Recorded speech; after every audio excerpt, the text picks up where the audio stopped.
Hello everyone, thank you for tuning in. This is Krisha Chronicles. I'm very excited for you to see my very first video. So the first one that you see up there is the introduction. So I do not count that as my first video. This is officially my very first video. And we are focusing on independence of Uganda since 1962. So Uganda gained independence on the 9th of October 1962 from the British colonialists. Yeah, by the time that was under Queen Elizabeth II as the head of state. And so I'm going to give you a backstory before independence.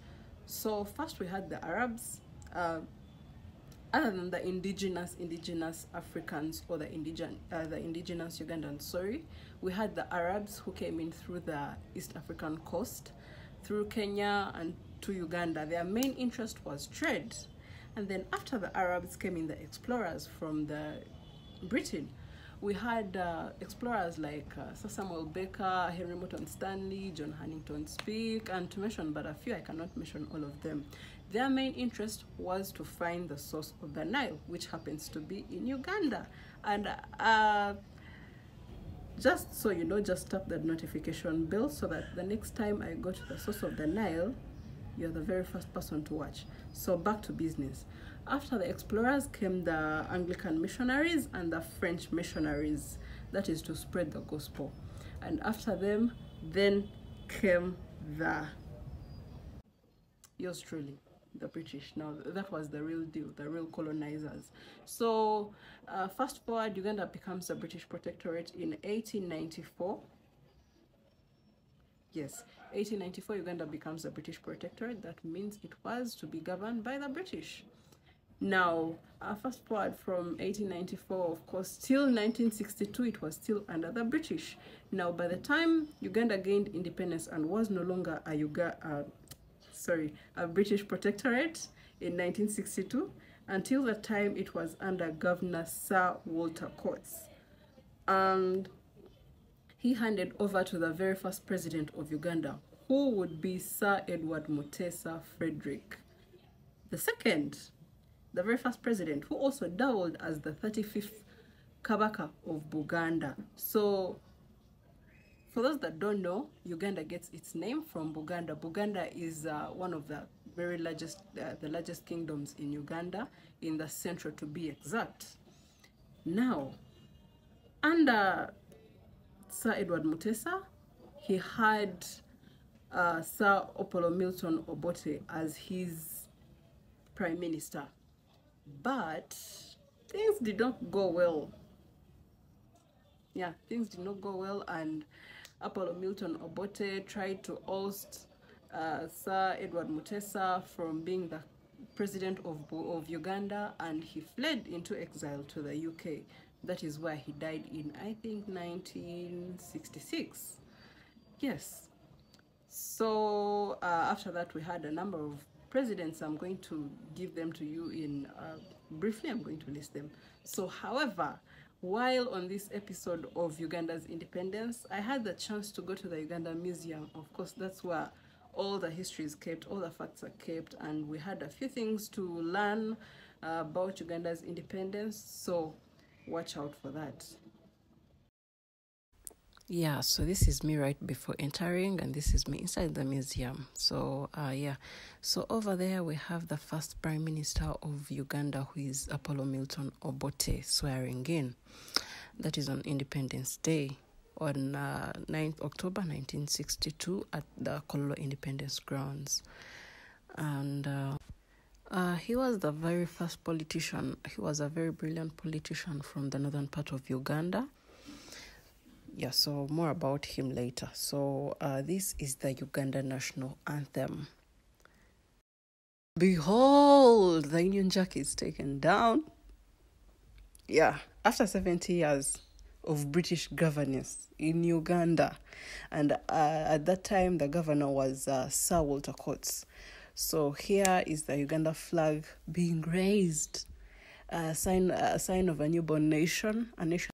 The very first president of Uganda after the British colonial rule, Sir Edward Mutesa I, who also was the 35th Kabaka of Buganda in his royal attire. the traditional royal attire. This, my friends, is the Independence Monument, also unwrapped on the 9th of October 1962. Just in front of that building is the Standard Bank, which now is the Standard Chartered Bank. So just in front of the monument, there is also another monument for Sir Edward Mutesa, the one that I've told you was the very first president of Uganda. This is Henry Ford's Ford Model T 1925, the first car in Uganda. Yeah. And this part of the wall of the museum has the Uganda national anthem, the parliament by then, the parliament building by then, some of the dignitaries by then, the ministers. Yeah, that's some of them. I was unable to tell you all about them because of time. On your left, that is Kabaka Mwanga, who ordered the killing of the Uganda martyrs, all Ugandans who had chosen a certain religious denomination other than the traditional religious practice. And on the right is Kabalega Omukama of Bunyoro, who also resisted British rule. I went ahead and checked out the presidential cars. So the first one was for Idi Amin Dada, the second one was for Apollo Milton Obote. Then this third is a limousine. It was a ceremonial car, and it was used by Pope John Paul II when he came to visit Uganda, while these three are for the current president, His Excellency Yoweri Kaguta Museveni. Yes, so when we were done with the inside, we went outside of the building in the Uganda Museum. There are traditional houses, those that you're seeing for different tribes. Yeah, so we went through all of them, and these videos are a bit longer. You can find them on Rachel's show. She's also a YouTuber. Please subscribe to her channel. Yeah, you're going to find all these videos explaining the different kinds of things. But since it was an independence vlog, I really did not take the time to explain all this. But it's really interesting stuff. You need to go and check it out. So after that, we went for our ice cream just outside. It was about to rain. Woo! So we are done filming from the Uganda Museum. After we're done filming, there is a restaurant, Ibamba restaurant. There is an ice cream place just next to it. Ice cream time. It's been a while. I'm glad I found it here. That is how our trip and our time went at the Uganda Museum. So be sure, if you're not Ugandan, be sure that when you come to Uganda, please go and check it out. There is a lot to learn in there. Apart from just Uganda's history of Britain, there is a lot, the evolution of man and all that. So as we had discussed, I had promised to list for you, to tell you the Ugandan presidents. So first we had Sir Edward Mutesa the first, the second, and then we had Apollo Milton Obote, who was his prime minister, but later fought him, and when he went into exile, he became the second president of Uganda. Then came Idi Amin Dada. Everyone knows about Idi Amin Dada. When someone mentions I'm from Uganda, that's the first thing that pops into your mind. You guys, hey. Then we had Yusuf Chironde Lule, and then Godfrey Binaisa, then Paul Muwanga, then we had Obote. Obote came in again, so we call him Obote the second. And then came Tito Okello Lutwa, and then after Tito Okello Lutwa, guess who? The one and only, His Excellency President Yoweri Kaguta Museveni. So from that time, I think that is 1980 something, 19 something up to now. That's about we are about 36 years under Museveni. Yeah, no comments. Yeah, 36 years under President Museveni, and that's how we are rolling.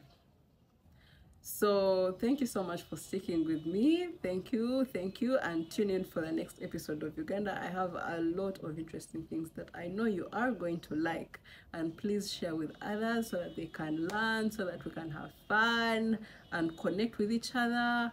So God bless you. Thanks for tuning in, and have a lovely time. Thank you. Bye. Yes, so that was it for today. Don't forget to share, like, subscribe, comment, anything that you would like for me to do the next time. I will do just that. So until next time, bye.